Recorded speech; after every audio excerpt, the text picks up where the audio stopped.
नमस्कार दोस्तों, हिंदी कहानी की कक्षा में आप सभी का स्वागत है। लीजिए सुनिए मुंशी प्रेमचंद की लिखी कहानी वफा का खंजर। जयगढ़ और विजयगढ़ दो बहुत ही हरे भरे सुसंस्कृत दूर दूर तक फैले हुए मजबूत राज्य थे। दोनों ही में विद्या और कला खूब उन्नत थी। दोनों का धर्म एक, रस्म रिवाज एक, दर्शन एक, तरक्की का उसूल एक, जीवन मानदंड एक और जबान में भी नाम मात्र का ही अंतर था। जयगढ़ के कवियों की कविताओं पर विजयगढ़ वाले सर धुनते और विजयगढ़ी दार्शनिकों के विचार जयगढ़ के लिए धर्म की तरह थे। जयगढ़ी सुंदरियों से विजयगढ़ के घर बार रोशन होते थे और विजयगढ़ की देवियां जयगढ़ में पूजती थी। तब भी दोनों राज्यों में ठनी ही नहीं रहती थी, बल्कि आपसी फूट और ईर्ष्या द्वेष का बाजार बुरी तरह गर्म रहता और दोनों ही हमेशा एक दूसरे के खिलाफ खंजर उठाए थे। जयगढ़ में अगर कोई देश को सुधार किया जाता तो विजयगढ़ में शोर मच जाता कि हमारी जिंदगी खतरे में है। इसी तरह तो विजयगढ़ में कोई व्यापारिक उन्नति दिखाई देती तो जयगढ़ में शोर मच जाता था। जयगढ़ अगर रेलवे की कोई नई शाखा निकालता तो विजयगढ़ उसे अपने लिए काला सांप समझता और विजयगढ़ में कोई नया जहाज तैयार होता था तो जयगढ़ को वह खून पीने वाला घड़ियाल नजर आता था।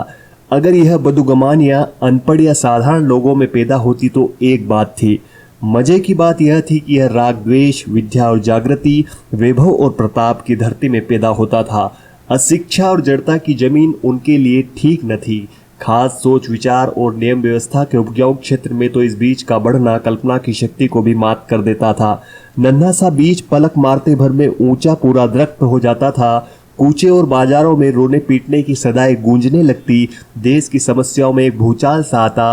अखबारों के दिल जलाने वाले शब्द राज्य में हलचल मचा देते। कहीं से आवाज आ जाती, जयगढ़, प्यारे जयगढ़, पवित्र के लिए यह कठिन परीक्षा का अवसर है। दुश्मन ने जो शिक्षा की व्यवस्था तैयार की है वह हमारे लिए मृत्यु का संदेश है। अब जरूरत और बहुत सख्त जरूरत है कि हम हिम्मत बांधे और साबित कर दे कि जयगढ़, अमर जयगढ़ इन हमलों से अपनी प्राण रक्षा कर सकता है, नहीं उनका मुंह तोड़ जवाब दे सकता है। अगर हम इस वक्त न जागे तो जयगढ़, प्यारा जयगढ़ हस्ती के पर्दे से हमेशा के लिए मिट जाएगा और इतिहास भी उसे भुला देगा। दूसरी तरफ से आवाज आती, विजयगढ़ के बेखबर सोने वालों, हमारे मेहरबान पड़ोसियों ने अपने अखबारों की जबान बंद करने के लिए जो नए कायदे लागू किए हैं उन पर नाराजगी का इजहार करना हमारा फर्ज है। उनकी मंशा इसके सिवा और कुछ नहीं कि वहाँ के माहौलों से हमको बेखबर रखा जाए और इस अंधेरे के पर्दे में हमारे ऊपर धावे किए जाए, हमारे गलों पर फेरने के लिए नए नए हथियार तैयार किए जाए और आखिरकार हमारा नाम निशान मिटा दिया जाए। लेकिन हम अपने दोस्तों को जता देना अपना फर्ज समझते हैं कि अगर उन्हें शरारत के हथियारों की ईजाद की कमाल है तो हमें भी उनकी काट करने में कमाल है। अगर शैतान उनका मददगार है तो हमको भी ईश्वर की सहायता प्राप्त है। और अगर अब तक हमारे दोस्तों को मालूम नहीं है तो अब होना चाहिए कि ईश्वर की सहायता हमेशा शैतान को दबा देती है। जयगढ़ बाकमाल कलावंतों का अखाड़ा था। जयगढ़ बाकमाल कलावंतों का अखाड़ा था। श्रीबाई इस अखाड़े की सब्ज परी थी।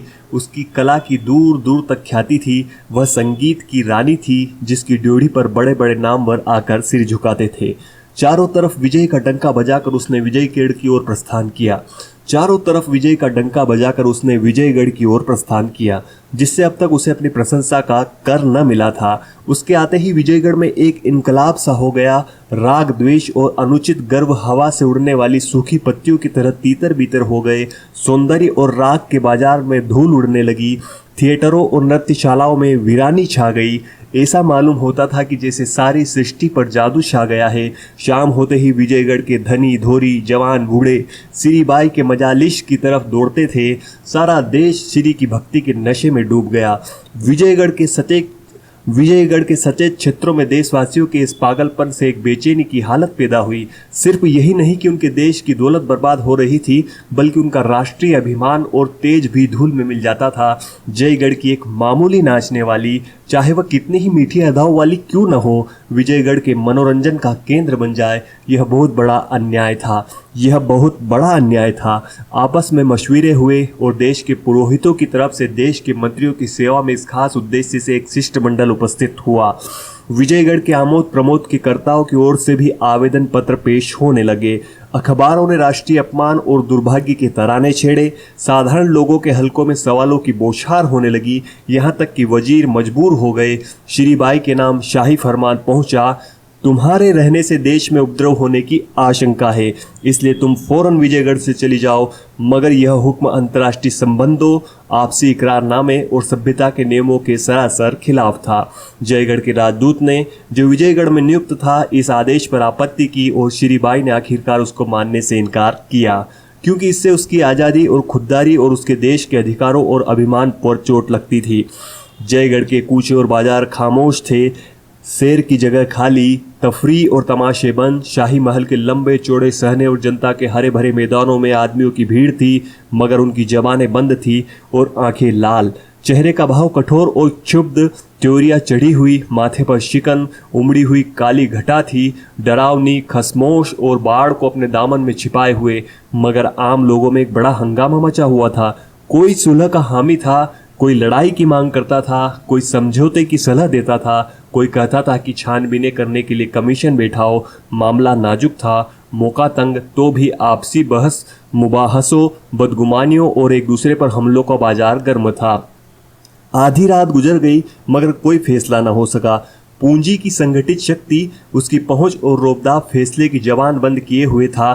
3 पहर रात जा चुकी थी। हवा नींद से मतवाली होकर अंगड़ाइयाँ ले रही थी और दरख्तों की आंख झपकती थी। आकाश के दीपक भी झिलमिलाने लगे थे। दरबारी कभी दीवारों की तरफ ताकते थे, कभी छत की तरफ, लेकिन कोई उपाय न सूझता था। अचानक बाहर से आवाज आई, युद्ध, युद्ध। सारा शहर इस बुलंद नारे से गूंज उठा। दीवारों ने अपनी खामोश जबान से जवाब दिया, युद्ध, युद्ध। यह अदृष्ट से आने वाली एक पुकार थी जिसने उस ठहराव में हरकत पैदा कर दी थी। अब ठहरी हुई चीजों में खलबली सी मच गई। दरबारी गोया गलफत की नींद से चौंक उठे। दरबारी गोया गलफत की नींद से चौंक पड़े, जैसे कोई भूली हुई बात याद आते ही उछल पड़े। युद्ध मंत्री सैयद अस्करी ने फरमाया, क्या अब भी लोगों को लड़ाई का ऐलान करने में हिचकिचाहट है? आम लोगों की जबान खुदा का हुक्म और उसकी पुकार अभी आपके कानों में आई, उसको पूरा करना हमारा फर्ज है। हमने आज इस लंबी बैठक में साबित किया कि हम जबान के धनी हैं, पर जबान तलवार हैं, ढाल नहीं। हमें इस वक्त ढाल की जरूरत है। आइए हम अपने सीनों को ढाल बना ले और साबित कर दे कि हम में अभी वही जौहर बाकी है जिसने हमारे बुजुर्गों का नाम रोशन किया। कौमी गैरत जिंदगी की रूह है, वह नफ़े और नुकसान से ऊपर है। वह हुंडी और रोकड़, वसूल और बाकी, तेजी और मंदी की पाबंदियों से आज़ाद है। सारी खानों की छिपी हुई दौलत, सारी दुनिया की मंडियाँ, सारी दुनिया के उद्योग धंधे उसके पासंग हैं। उसे बचाइए, वरना आपका यह सारा निजाम तीतर बीतर हो जाएगा, सिरजा बिखर जाएगा, आप मिट जाएंगे। पैसे वालों से हमारा सवाल है कि अब भी आपको जंग के मामले में हिचकिचाहट है? बाहर से सैकड़ों की आवाज़ें आई, जंग, जंग। एक सेठ साहब ने फरमाया, आप जंग के लिए तैयार हैं? अस्करी, हमेशा से ज़्यादा। ख्वाजा साहब, आपको फतेह का यकीन है? अस्करी, पूरा यकीन है। दूर पास जंग जंग की गरजती हुई आवाज़ों का तांता बन गया है कि जैसे हिमालय के किसी अथाह खंड से हथौड़ों की झनकार आ रही हो, हथौड़ों की झनकार आ रही हो। शहर कांप उठा, जमीन थर्राने लगी, हथियार बटने लगे। दरबारियों ने एक मत लड़ाई का फैसला किया। गैरत जो कुछ न कर सकती थी, गैरत जो कुछ न कर सकती थी, वह आवाम के बोरे ने कर दिखाया, वह अवाम के बारे ने कर दिखाया। आज से 30 साल पहले एक जबरदस्त इनकलाब ने जयगढ़ को हिला डाला था। वर्षों तक आपसी लड़ाइयों का दौर रहा। हजारों खानदान मिट गए, सैकड़ों कस्बे वीरान हो गए। बाप बेटे का खून का प्यासा था, भाई भाई की जान का ग्राहक। जब आखिरकार आज़ादी की फतेह हुई तो उसने ताज के फिदाइयों को चुन चुन कर मारा। मुल्क के कैद खाने देशभक्तों से भर उठे। 19 जाबाजों में एक मिर्ज़ा मंसूर भी था। उसे कन्नौज के किले में कैद किया गया, जिसके 3 तरफ ऊंची दीवारें थी और एक तरफ गंगा नदी। मंसूर को सारे दिन हथौड़े चलाने पड़ते, सिर्फ शाम को आधे घंटे के लिए नमाज की छुट्टी मिलती थी। उस वक्त मंसूर गंगा के किनारे आ बैठता और देश भाइयों की हालत तो रोता। वह सारी राष्ट्रीय और सामाजिक व्यवस्था जो उसके विचार में राष्ट्रीयता का आवश्यक अंग थी, इस हंगामे की बाढ़ में नष्ट हो रही थी। वह एक ठंडी आह भर कर कहता, जयगढ़ अब तेरा खुदा ही रखवाला है। तूने खाक को अक्सीर बनाया और अक्सीर को खाक। तूने खानदान की इज्जत को अदब और इखलाक का इल्मो कमाल को मिटा दिया, बर्बाद कर दिया। अब तेरी बागडोर तेरे हाथ में नहीं है, चरवाहे तेरे रखवाले और बनिए तेरे दरबारी है, मगर देख लेना यह हवा है और चरवाहे और साहूकार एक दिन तुझे खून के आंसू रुलाएंगे। धन और वैभव अपना ढंग न छोड़ेगा, हुकूमत अपना रंग न बदलेगी, लोग चाहे लेकिन निजाम वही रहेगा। यह तेरे नए शुभ चिंतक जो इस वक्त विनय और सत्य और न्याय की मूर्तियां बने हुए हैं, एक दिन वैभव के नशे में मतवाले होंगे। उनकी शक्तियां ताज की शक्तियों से कहीं ज़्यादा सख्त होगी और उनके जुल्म कहीं इससे ज़्यादा तेज। इन्हीं ख्यालों में डूबे हुए मंसूर को अपने वतन की याद आ जाती। घर का नक्शा आंखों के सामने खिंच जाता। मासूम बच्चे अस्करी की प्यारी प्यारी सूरत आंखों में फिर जाती, जिसे तकदीर ने माँ के लाड़ प्यार से वंचित कर दिया था। तब मंसूर एक ठंडी आह खींच कर खड़ा होता और अपने बेटे से मिलने की पागल इच्छा में उसका जी चाहता कि गंगा में कूद कर पार निकल जाऊं।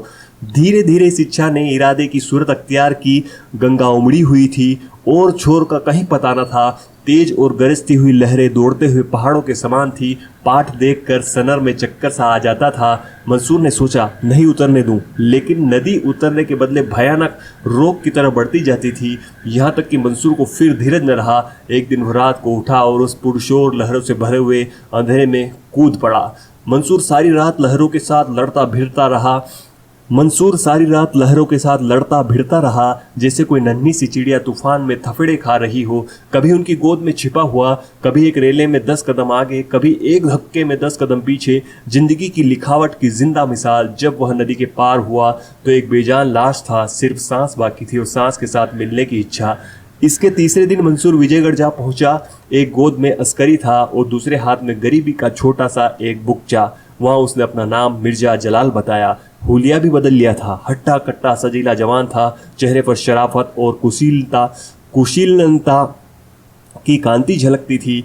नौकरी के लिए किसी और सिफारिश की जरूरत न थी। सिपाहियों में दाखिल हो गया और 5 ही साल में अपनी खिदमत और भरोसे की बदौलत मंदोर के सरहदी पहाड़ी किले का सूबेदार बना दिया गया।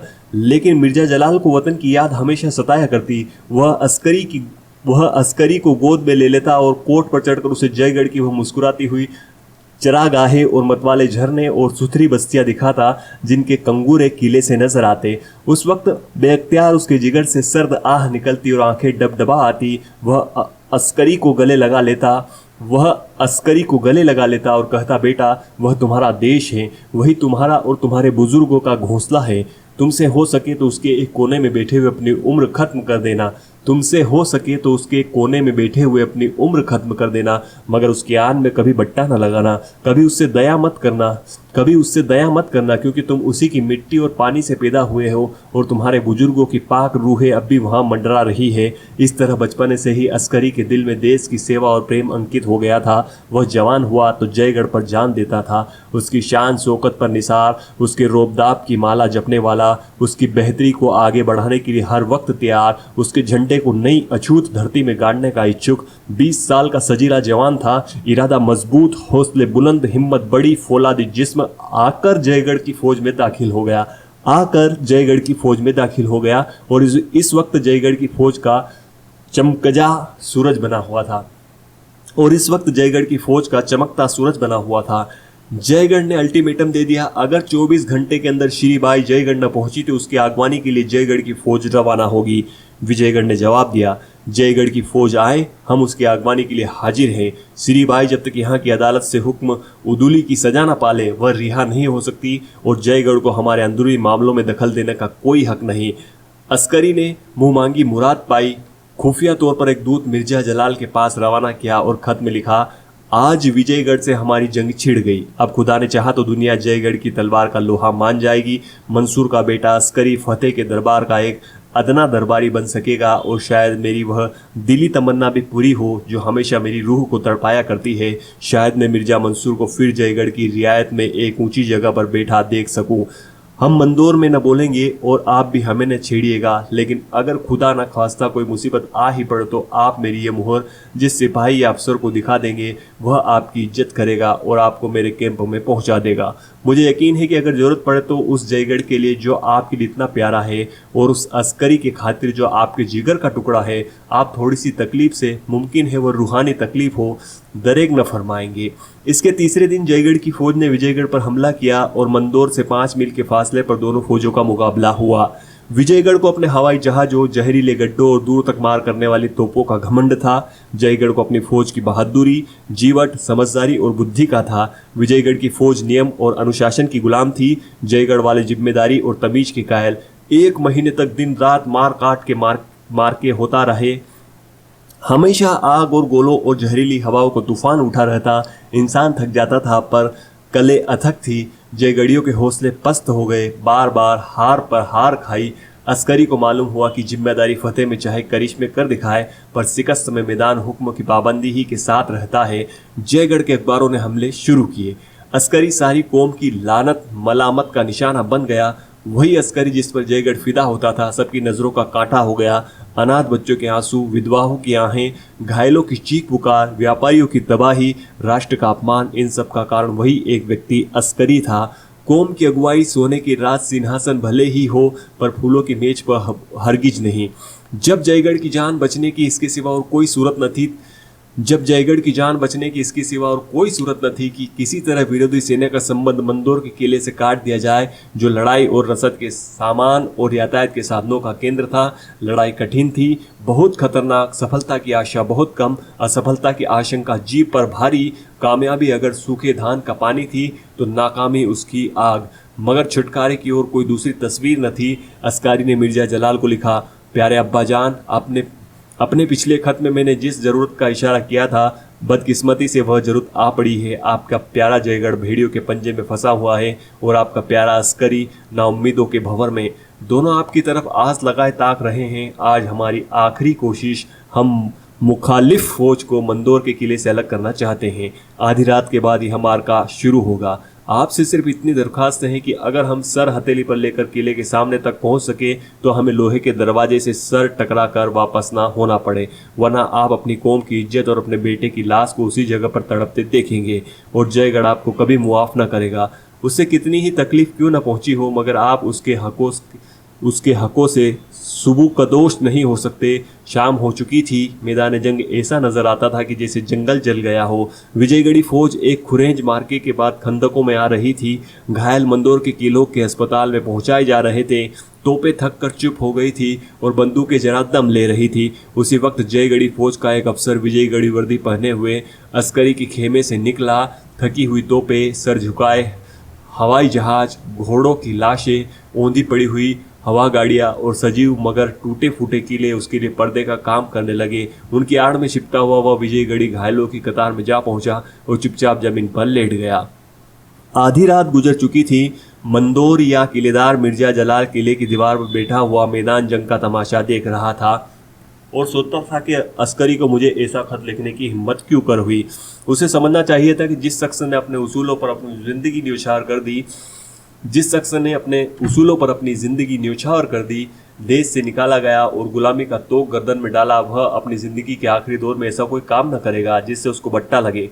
अपने उसूलों को न तोड़ेगा। खुदा के दरबार में वतन और वतन वाले और बेटा एक भी साथ न देगा। अपने बुरे भले की सजा या इनाम आप ही भुगतना पड़ेगा। हिसाब के रोजे से कोई न बचा सकेगा। तोबा, जयगढ़ियों से फिर वही बेवकूफ़ी हुई। खाम खा गोलेबारी से दुश्मनों को खबर देने की क्या जरूरत थी। अब इधर से भी जवाब दिया जाएगा और हजारों जाने जाया होगी। रात के अचानक हमले के माने तो यह है कि दुश्मन सर पर आ जाए और कान खबर न हो, चौतरफा खलबली पड़ जाए। माना कि मौजूदा हालत में अपनी हरकतों को पोशीदा रखना शायद मुश्किल है। इसका इलाज अंधेरे के खंदक से करना चाहिए था, मगर आज शायद उनकी गोलेबारी मामूल से ज़्यादा तेज है। विजयगढ़ की कतारों और तमाम मोर्चेबंदियों को चीर कर बज़ाहिर उनका यहाँ तक आना तो मुहाल मालूम होता था, लेकिन अगर मान लो आ ही जाए तो मुझे क्या करना चाहिए? इस मामले को तय क्यों न कर लूँ? खूब, इसमें तय करने की बात ही क्या है? मेरा रास्ता साफ है। मैं विजयगढ़ का नमक खाता हूँ। मैं जब बेघर बार परेशान और अपने देश से निकाला हुआ था तो विजयगढ़ ने मुझे अपने दामन में पनाह दी और मेरी खिदमतों का मुनासिब लिहाज किया। उसकी बदौलत 30 साल तक मेरी ज़िंदगी नेकनामी और इज्जत से गुजरी। उसके दगा करना हद दर्जे की नमक हरामी है, ऐसा गुनाह जिसकी कोई सज़ा नहीं। वह ऊपर शोर हो रहा है, हवाई जहाज़ होंगे। वह गोला गिरा मगर खैरियत हुई, नीचे कोई नहीं था। मगर क्या दगा हर एक हालत में गुनाह है? ऐसी हालतें भी तो हैं जब दगा वफा से भी ज़्यादा अच्छी हो जाती है। अपने दुश्मन से दगा करना क्या गुनाह है, अपनी कौम के दुश्मन से दगा करना क्या गुनाह है। कितने ही काम जो जाती हैसियत से ऐसे होते हैं कि उन्हें माफ़ नहीं किया जा सकता। कौमी हैसियत से नेक काम हो जाते हैं, वही बेगुनाह का खून हो जाती है। हैसियत से सख्त सज़ा की काबिल है, मजहबी हैसियत से शहादत का दर्जा पाता है, और कौमी हैसियत से देश प्रेम का। कितनी बेरहमियाँ और जुल्म, कितनी दगाएँ और चालबाजियाँ कौमी और मजहबी नुक्ते निगाह से सिर्फ ठीक ही नहीं फर्जों में दाखिल हो जाती है। हाल की यूरोप की बड़ी लड़ाई में इसकी कितनी ही मिसालें मिल सकती हैं। दुनिया का इतिहास ऐसी दगाओं से भरा पड़ा है, दुनिया का इतिहास ऐसी दगाओं से भरा पड़ा है। इस नए दौर में भले और बुरे का जाती एहसास कौमी मसलहत के सामने कोई हकीकत नहीं रखता। कौमियत ने जात को मिटा दिया। मुमकिन है यही खुदा की मंशा हो और उसके दरबार में भी हमारे कारनामे कौम की कसौटी पर ही परखे जाए। यह मसला इतना आसान नहीं है जितना मैं समझता था। फिर आसमान में शोर हुआ इतना, मगर शायद यह इधर की हवाई जहाज़ हैं। जयगढ़ वाले बड़े दमखम से लड़ रहे थे, इधर वाले दबते नजर आते थे। आज यकीनन मैदान उन्हीं के हाथ में रहेगा, जान पर खेले हुए हैं। जयगढ़ी वीरों की बहादुरी मायूसी ही में खूब खुलती है, उनकी हार जीत से भी ज़्यादा शानदार होती है। बेशक अस्करी दाव पेच का उस्ताद है, किस खूबसूरती से अपनी फौज का रुख किले के दरवाजे की तरफ फेर दिया, मगर सख्त गलती कर रहे हैं। अपने हाथों अपनी कब्र खोद रहे हैं। सामने का मैदान दुश्मन के लिए खाली किए देते हैं। वह चाहे तो बिना रोक टोक आगे बढ़ सकता है और सुबह तक किए देते हैं।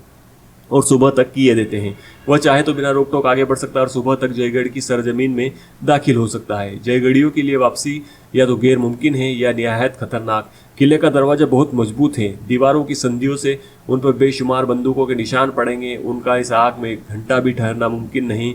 क्या इतने देशवासियों की जानें सिर्फ एक उसूल पर, सिर्फ हिसाब के दिन के डर पर, सिर्फ अपने इखलाकी एहसास पर कुर्बान कर दूं? और महज जाने ही क्यों, इस फौज की तबाही जयगढ़ की तबाही है। कल जयगढ़ की पाक सरजमीन दुश्मन की जीत के नक्कारों से गूंज उठेगी।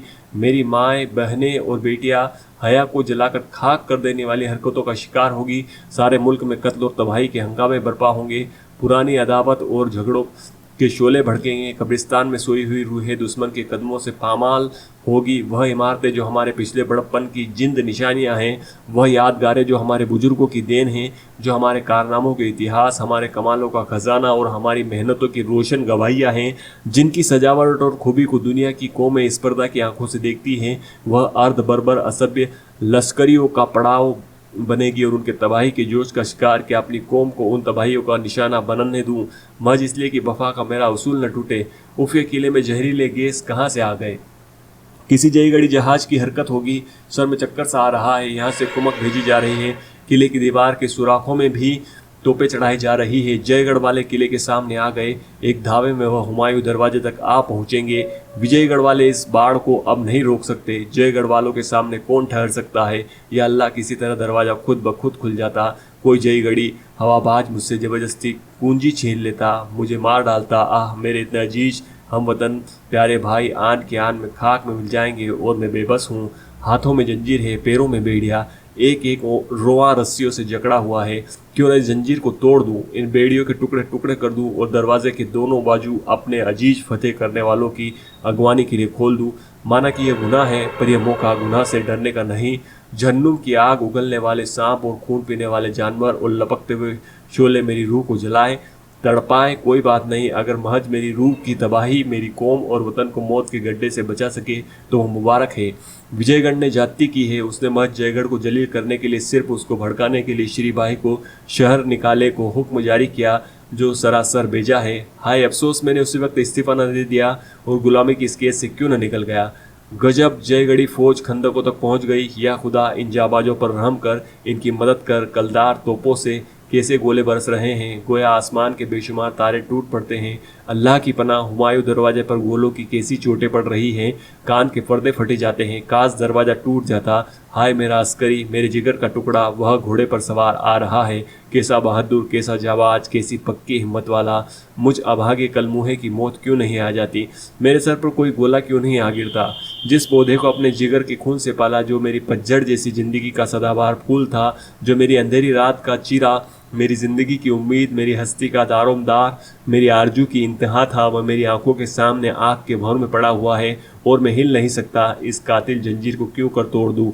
इस बागी दिल को क्यों कर समझाऊं, मुझे मुंह में कालिक लगाना मंजूर है, मुझे जहन्नुम की मुसीबतें झेलना मंजूर है, मैं सारी दुनिया के गुनाहों का बोझ अपने सर पर लेने को तैयार हूँ। सिर्फ इस वक्त मुझे गुनाही करने की, वफा के पैमानों को तोड़ने की, नमक हराम बनने की तौकीफ दे। एक लम्हे के लिए मुझे शैतान के हवाले कर दे। मैं नमक हराम बनूंगा, दगाबाज बनूंगा, पर कौम फरोश नहीं बन सकता। जालिम सुरंगें उड़ाने की तैयारी कर रहे हैं। सिपा सलासार ने हुक्म दे दिया, वह 3 आदमी तहखाने की तरफ चले। जिगर कांप रहा है, जिस्म कांप रहा है। यह